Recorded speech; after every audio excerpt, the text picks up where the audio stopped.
Bonjour à tous, bonjour à toutes. Crac, crac, crac, boum, boum.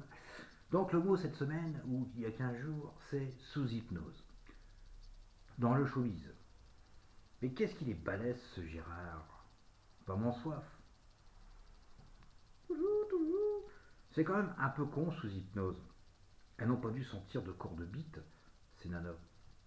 Ah, le freudisme. Car comme disait son cerveau, tout est sexe.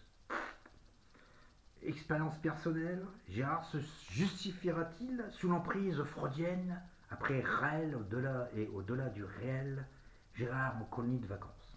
Remarquez, quand vous écoutez la Macronie et ses économistes, c'est l'hypnose tous les jours. La question sera donc, mais prenait-il de la Viagra?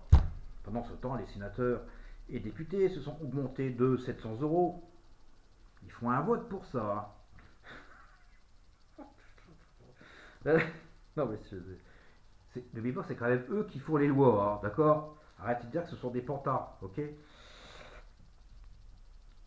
Ils sont à cheval, cul et chemise avec les. Bah bref, le cynisme industriel.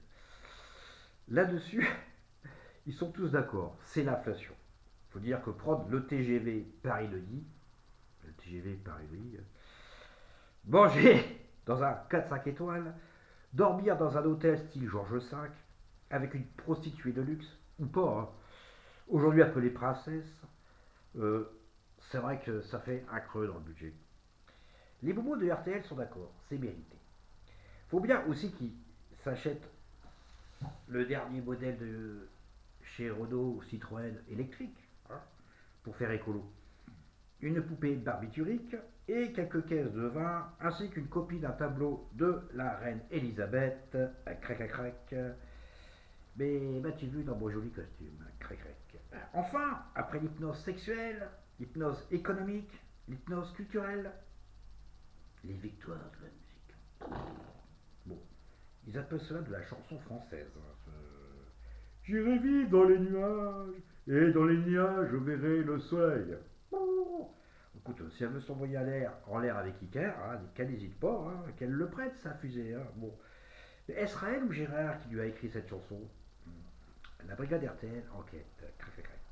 Je vous propose donc Thomas Fersen, album de 2019.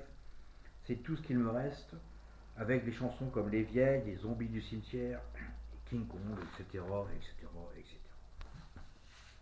Histoire. C'est un octogénaire déclaré mort qui doit démontrer à l'administration qu'il est toujours vivant.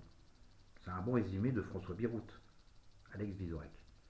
Au fait, combien peut coûter une boîte de préservatifs? Environ 1 € les 5. Un dans chaque doigt. Info dernière. Mbappé se tire. Ah, ils pourront désormais jouer leur match à Rungis. S'ils ne sont pas bons, de l'avion pourront leur être balancés. Info écho. Ils ont enfin trouvé quelque chose pour faire baisser les coûts de production dans certaines agricultures. Je cite: faisons venir des saisonniers étrangers. Bon, ça c'est au cas où ils n'avaient pas encore pensé. Hein.